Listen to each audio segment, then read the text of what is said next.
오늘 우리에게 주신 하나님의 말씀은 시편 107편 6절, 13절, 19절, 28절과 시편 106편 44절, 108편 6절, 109편 26절입니다.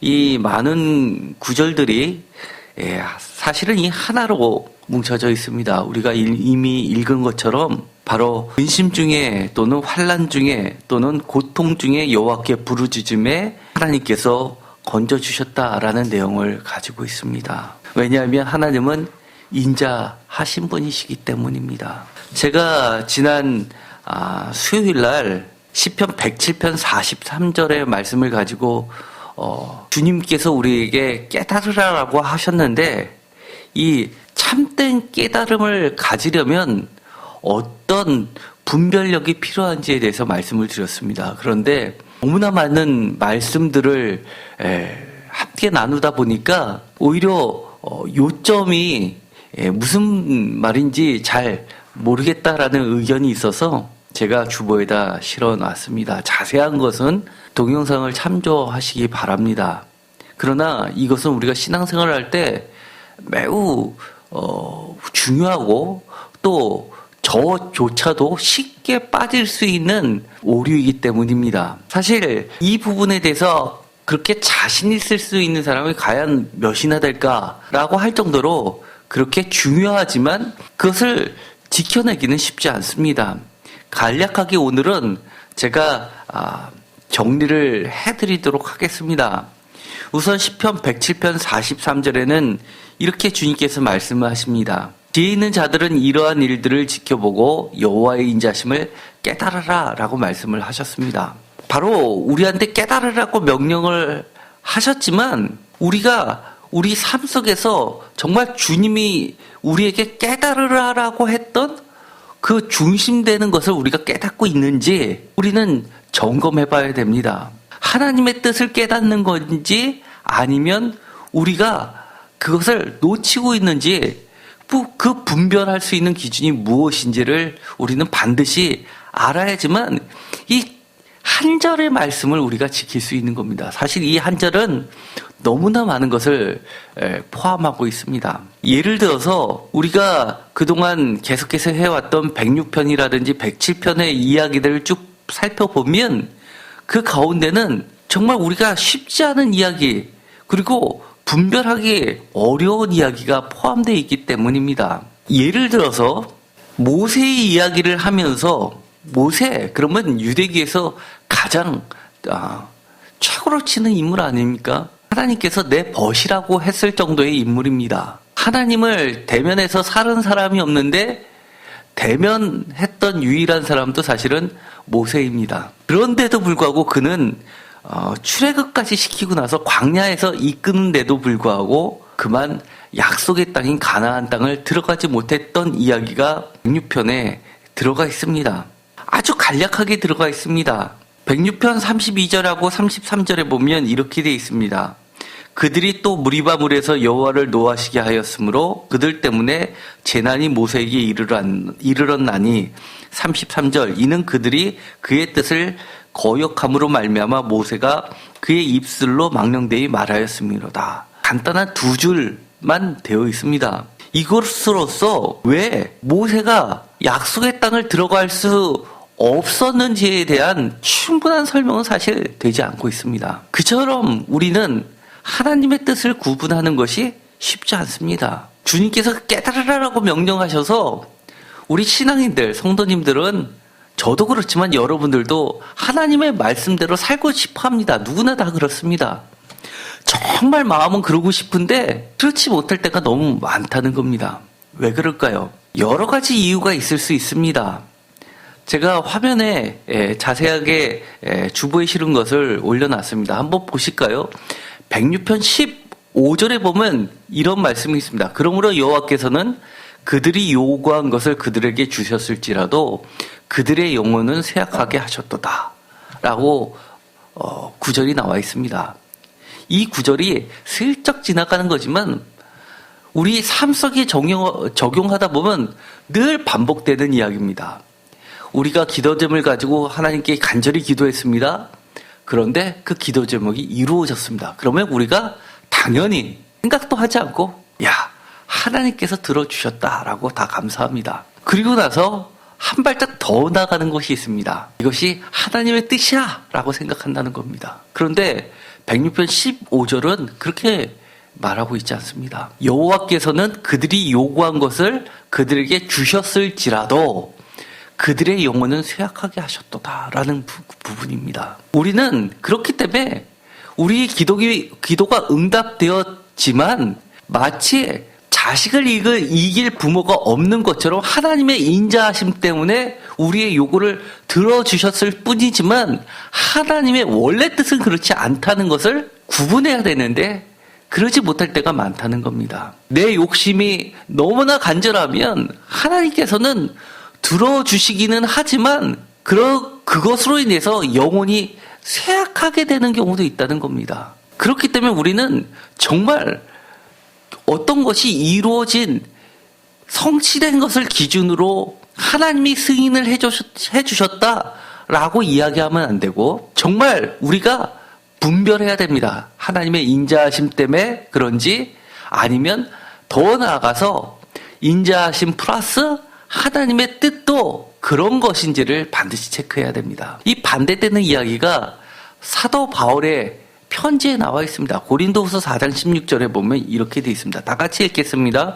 그러므로 우리가 낙심하지 아니하노니 우리의 겉사람은 낡아지나 우리의 속사람은 날로 새로워지도다. 처럼 사도 바울이 이야기한 것처럼 오히려 겉사람은 낡아지는데도 불구하고 우리의 속사람은 날로 새로워진다고 반대로 이야기합니다. 여러분들은 하나님께 구한다면 어떤 것을 구하겠습니까? 제일 좋은 것은 우리의 겉사람도 새로워지고 속사람도 새로워지면 좋겠지만 우리들이 요구한 것도 주시고 하나님도 하나님의 뜻도 이루어져서 우리의 영혼이 더 강건하게 되면 좋겠지만 그렇지 않을 때는 그 둘 중에서 무엇을 선택하시겠습니까? 이것은 정말 쉽지 않은 이야기입니다. 이 고린도후서의 전체적인 이야기 중에서 바울이 계속해서 강조하는 것이 있습니다. 사도 바울이 자랑하는 것이 나오는데 자랑은 다 한결같이 자신의 약함을 자랑하고 있습니다. 자신의 약함 때문에 십자가의 능력이 드러났다라고 자랑하고 있습니다. 심지어 내가 마흔에 하나가 부족한 매를 3번이나 맞았고 돌에 맞아 죽을 뻔하고 약함에 대해서 끊임없이 자랑하고 있습니다. 그렇기 때문에 우리의 기도 제목이 성취되었다고 그것이 하나님의 뜻이고 내가 그것으로 인해서 하나님께 영광 돌렸다고 생각하면 오산일 수 있기 때문입니다. 시편 106편과 107편을 통틀어서 보면 이 시인은 모세마저도 실수했는데도 불구하고 반면에 익숙하지 않은 인물을 하나 모세보다 앞세워서 높여 이야기해주고 있습니다. 바로 비느하스입니다. 비느하스가 하나님과 이스라엘 백성 사이에서 중재를 해서 하나님께 영광을 돌림으로 해서 영원한 언약 대제사장의 그 직분을 받게 됐다고 이야기를 합니다. 중재의 이야기는 보통 우리가 세상에서 이야기하는 것처럼 A와 B를 중재하는 것과 완전히 다릅니다. 보통 A와 B가 중재한다 그러면 중재 아니라는 것은 A도 어느 정도 성취하면서 양보하고 B도 어느 정도 성취하면서 양보해서 중간에서 중재하는 게 그것이 중재입니다. 그런데 비느하스의 사건을 보면 중재라기보다도 일방적으로 하나님의 입장이 반영이 됐습니다. 우상 숭배하던 자를 죽임으로써 그 죽임을 당한 인물들은 제사장 여사제격이라고 제가 말씀을 드렸습니다. 그것이 이유에 대해서 간접적으로 106편에서는 이야기합니다. 106편 20절에 보면 하나님께서 우상 숭배와 같이 말씀하신 장면이 하나가 나옵니다. 바로 자기의 영광을 풀먹는 소의 형상으로 돌렸다라는 말이 나옴으로써 하나님의 영광, 자기라는 것은 여기서 이스라엘 백성을 말한다고 말씀을 드렸습니다. 이스라엘 백성들의 영광인 하나님을 우상으로 바꿨다라고 이야기하는 겁니다. 하나님의 영광을 가로채는 모든 행위를 바로 우상 숭배라고 이야기하고 있습니다. 그런 걸로 보아서 모세도 우리가 추정해서 생각할 수가 있습니다. 모세가 뭐 그리 잘못했다고 그렇게 그 말 한마디 때문에 가나안 땅을 못 들어가냐라고 한다고 하면 이 기준을 놓고 우리는 다시 한번 생각해 볼 필요가 있습니다. 바로 망령되이 말했다라고 하는 부분을 보면 간단합니다. 모세가 자신이 화를 내서 분에 못 이겨서 했던 말이 민수기에 나와 있습니다. 민수기에 보면 이렇게 이야기를 합니다. 현대인의 성경에 나와 있지 사실은 예를 들어서 개역개정이나 새번역 같은 데를 보면 잘 알 수가 없습니다. 그런데 제가 지난 주보에 실어놨습니다. 현대인의 성경으로만 한번 읽어볼까요? 다 같이 읽겠습니다. 민수기 25장 10절입니다. 모세는 아론과 함께 백성을 그 바위 앞에 모아놓고 이 반역자들이여 우리가 당신들을 위해 이 바위에서 물을 내야 하겠소 하며 모세의 말 이것은 106편 32절과 33절을 보면 이는 그들이 그의 뜻을 거역함으로 말미암아 모세가 그의 입술로 망령되이 말하였다라는 근거가 되고 있는 본문입니다. 모세가 했던 말의 포인트 우리가라는 말입니다. 물을 내게 하시는 분, 출애굽을 시켰던 분은 하나님이셨습니다. 여호와 하나님이셨고 그분의 능력과 기적과 이적이었습니다. 쉽게 이야기하면 모든 구원의 출발점도 하나님이실 뿐만 아니라 우리들이 돌려야 할 최종점도 하나님의 영광이라는 겁니다. 그런데 모세는 마치 능력이 내가 한 것처럼 그렇게 이야기를 했기 때문에 하나님 입장에서는 일반 백성들이라면 이 정도는 참으셨을 겁니다. 그런데 최고의 지도자, 향후 다윗 왕가를 거쳐서 심지어 나라가 멸망하고 다시 포로 귀환 공동체가 생겨서 다시 이어질 나라까지 통틀어서 뼈대를 삼는 모세가 이것을 혼동한다면 안 됐기 때문에 하나님은 엄격한 잣대를 대셨던 것 같습니다. 물론 성경에서는 그렇게 이야기하는 구절은 한 군데도 없지만 여러 가지를 종합해 봤을 때 저는 그렇게 해석하고 있습니다. 그만큼 하나님을 많이 아는 사람일수록 하나님의 은혜를 많이 경험한 사람일수록 사실 초신자들이나 불신자들보다는 하나님께서 엄격한 잣대를 세우시는 것은 분명합니다. 하나님께서 이 분별하라라고 했었던 그 기준은 종합적으로 보면 두 가지입니다. 먼저 107편 43절의 말씀을 통해 보면 깨달으라라는 건 첫 번째는 하나님의 인자하심을 깨달으라는 겁니다. 두 번째는 106편 20절의 기준을 보면 하나님께만 영광을 돌리라는 것을 깨달으라는 겁니다. 그러면서 106편 10편 106편 43절에 보면 우리들의 상태, 이스라엘 백성들의 상태를 어떻게 평가하고 계시냐 하면 여호와께서 여러 번 그들을 건지시나 그들은 교묘하게 거역하며 자기 죄악으로 말미암아 낮아짐을 당하였도다 라고 이야기하면서 하나님의 그 계속되는 인자하심, 사랑에도 불구하고 그것을 늘 악용해왔던 이 정도는 또 하나님이 용서해 주시겠지, 이 정도는 이라고 하면서 끊임없이 자신의 탐심을 불려나갔던 그 백성들을 한마디로 교묘한 죄인 거역자라고 말씀하십니다. 시편 107편 11절에 보면 106편과 107편을 지금 우리가 계속 같이 연달아서 읽고 있는 겁니다. 하나님의 말씀을 거역하며 지존자의 뜻을 멸시함이라 라는 구절을 통해서 하나님의 말씀을 거역하는 것, 106편 43절에 교묘하게 거역하는 그 거역죄는 한마디로 지존자의 뜻을 멸시하는 것과 같은 겁니다. 그래서 우리가 깨달아라 라고 하면서 하나님의 진정한 참 뜻을 깨달으려면 우선적으로 하나님의 말씀을 명확하게 분별해야 됩니다. 한마디로 알아야 된다는 겁니다. 우리가 너무나 잘 알고 있죠. 하나님의 말씀을 안다는 것, 하나님의 말씀을 깨닫는다는 것, 대표적으로 우리가 잠언서 같은 데 있습니다. 잠언서 1장에 보면 여호와를 경외하는 것이 지식의 근본이언을 미련한 자는 지혜와 훈계를 멸시하느니라. 잠언 9장 10절 여호와를 경외하는 것이 지혜의 근본이요 거룩하신 자를 아는 것이 명철이니라 라고 되어 있습니다. 우리는 이것을 너무 잘 알고 있는 구절입니다. 그런데 이 구절이 합해져 있는 구절이 있습니다.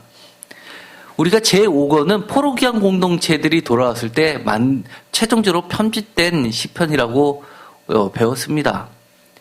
에스라가 최종적인 시편을 편집하면서 정말 이 두 구절을 합쳐놓은 명시를 하나 찬양을 드리고 있습니다.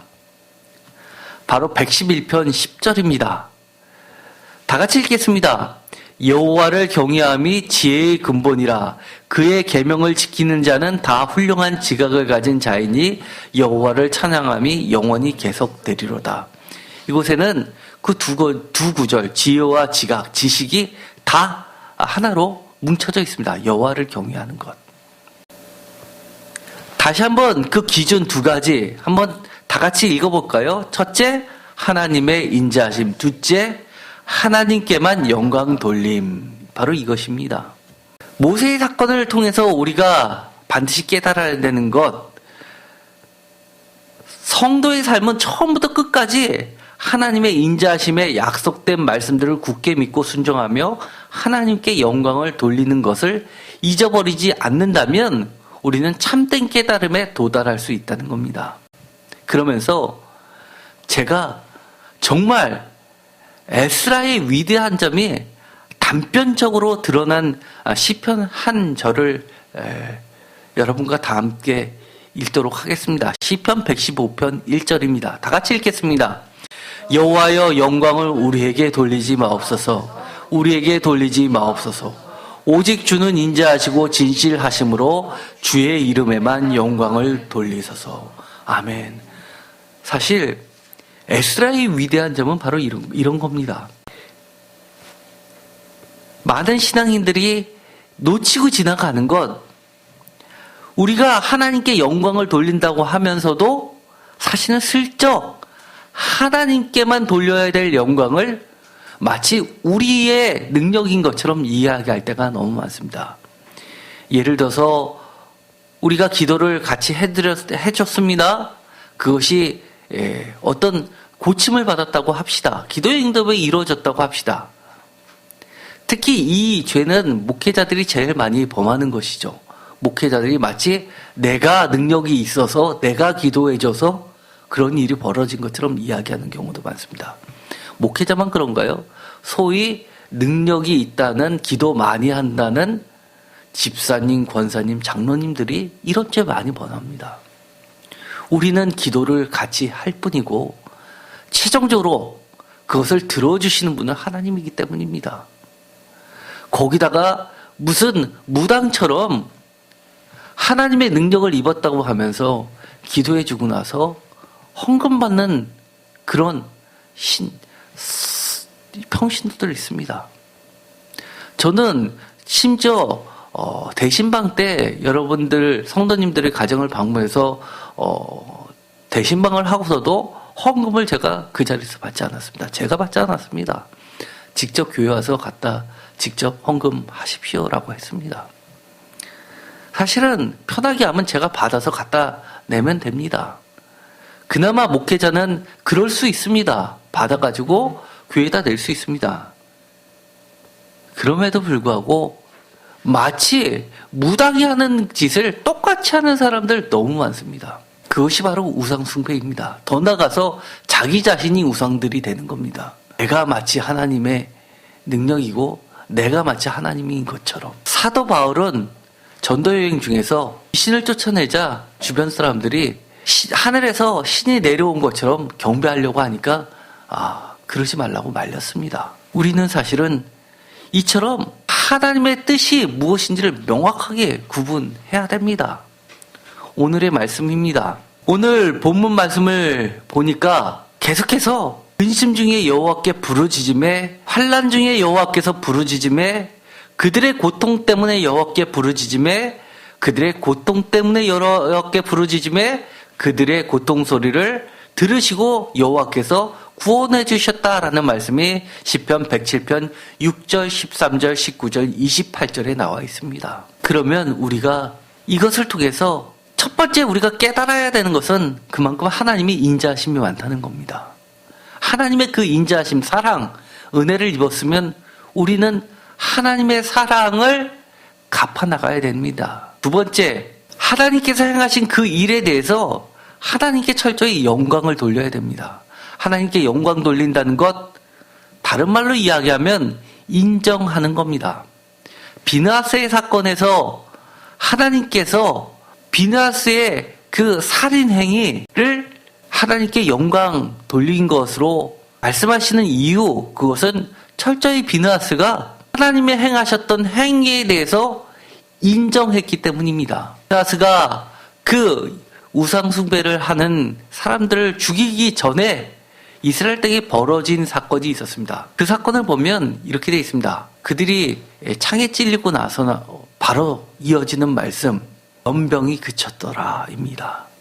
연병으로 해서 24,000명이 죽었다고 이야기합니다. 사도 바울은 24,000명이 아니라 23,000명이라고 수정해서 이야기를 합니다. 어쨌든 23,000명이든 24,000명이든 연병이 계속해서 발생하고 있었던 상황입니다. 그래서 어떤 학자들은 그들이 음식을 나눠 먹었다라고 하는 것으로 보아서 아마 부패된 음식으로 인해서 그들이 심한 병에, 괴질에 걸려서 전염병처럼 죽어갔지 않았을까라고 추정하는 사람도 있습니다. 어쨌든 간에 하나님이 그렇게 심판을 하고 계실 때 이것이 왜 그러냐라고 하나님 앞에 따진 것이 아니라 무조건 하나님의 어떠한 결정을 하든 그 결정은 하나님의 올바른 판단이라고 인정하고 그 뜻에 맞췄던 겁니다. 그렇기 때문에 영광을 돌린다는 것은 나를 포기하고 나를 내려놓고 하나님께 물소이다 라고 하는 태도입니다. 그런데 한 가지 걱정되는 것이 있습니다. 고통에서 건지시고 구원받았는데 그것이 하나님의 뜻인지 아닌지 우리가 지난 수요일 날 했던 것을 가지고 다시 한번 되새겨 볼 필요가 있습니다.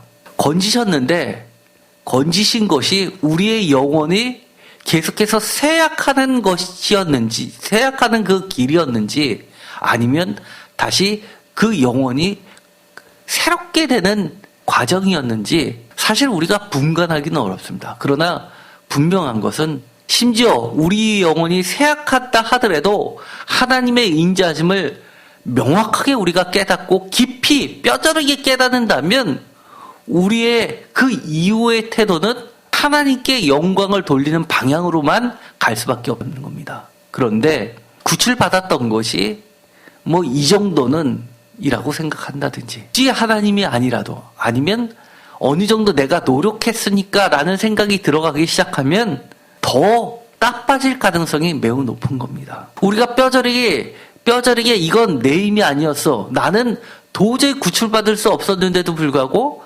하나님이 구출해줬어 라고 정말 100% 하나님을 인정한다면 그 이후에는 하나님께 영광을 돌릴 수밖에 없습니다. 거기에는 우상에 들어갈 자리가 조금도 있지 않기 때문입니다.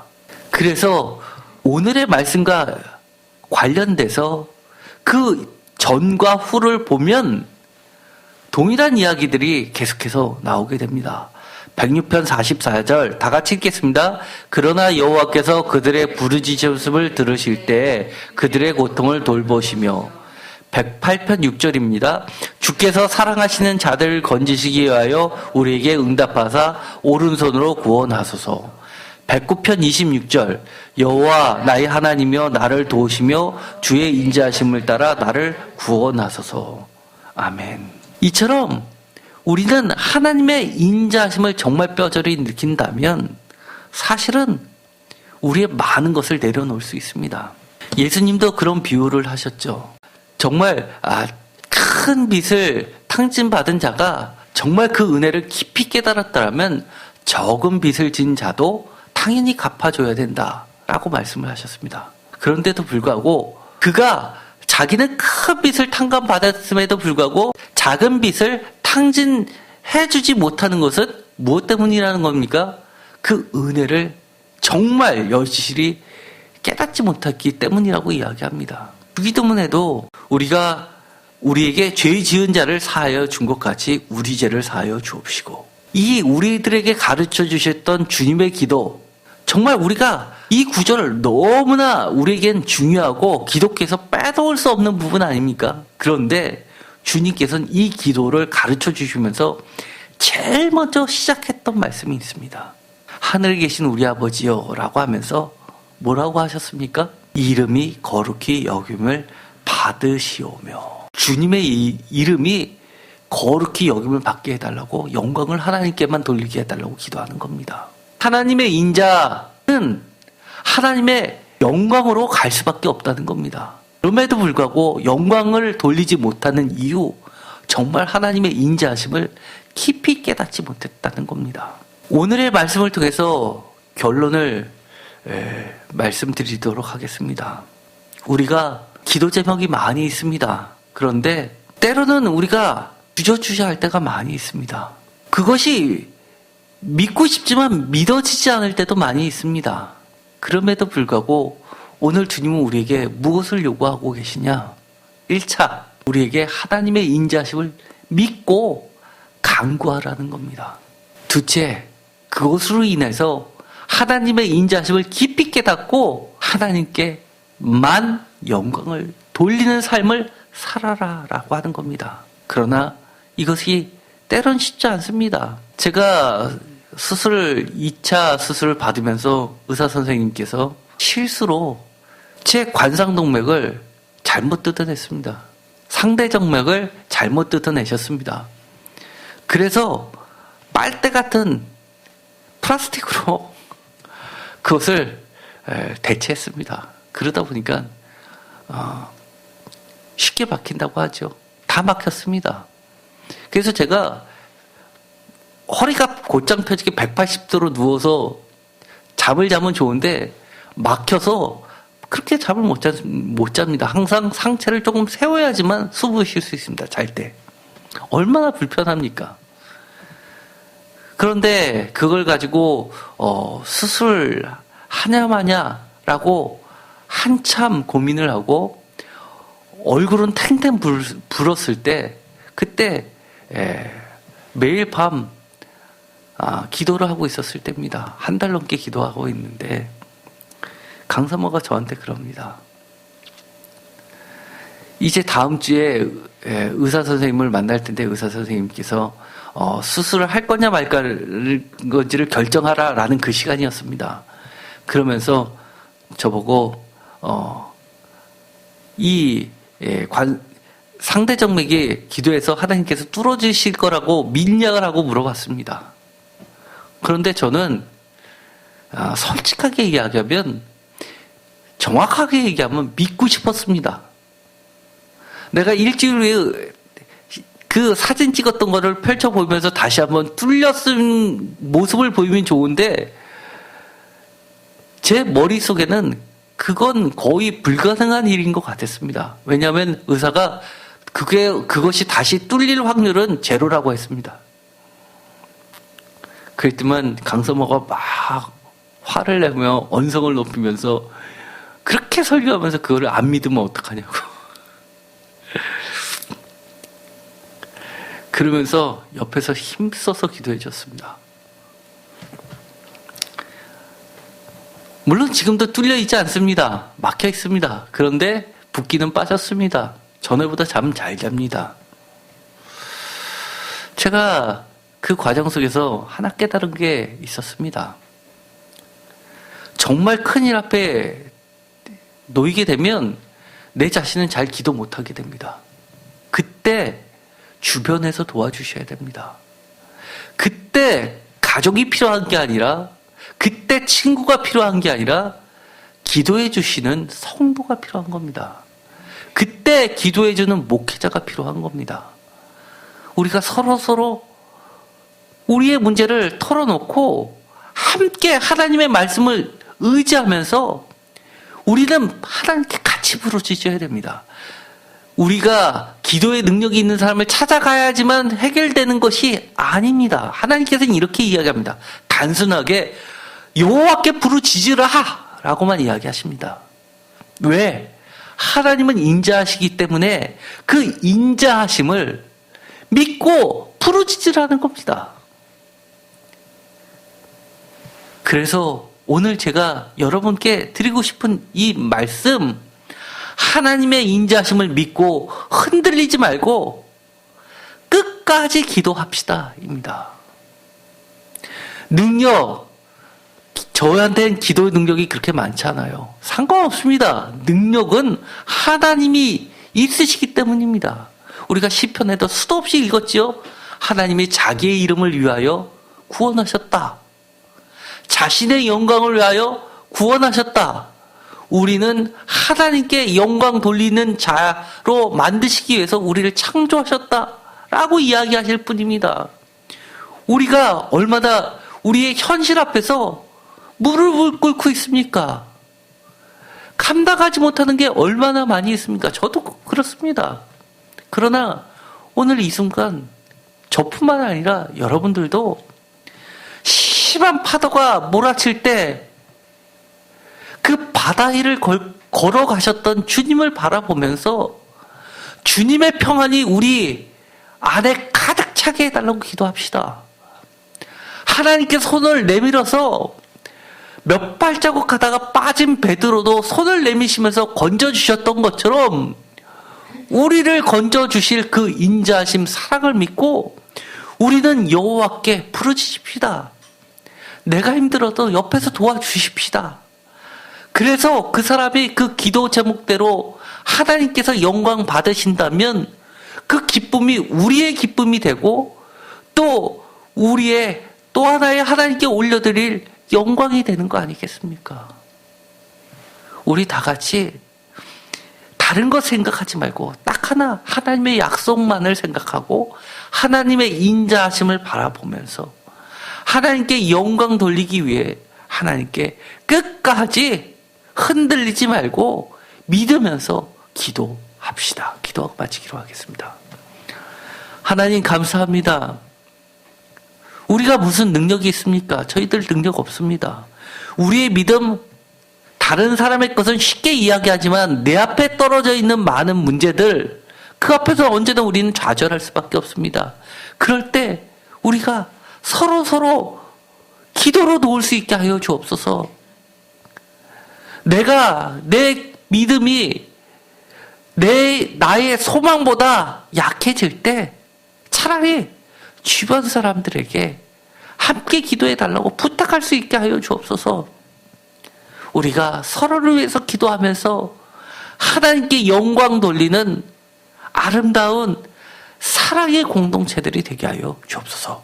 예수 그리스도의 이름으로 기도드렸습니다. 아멘.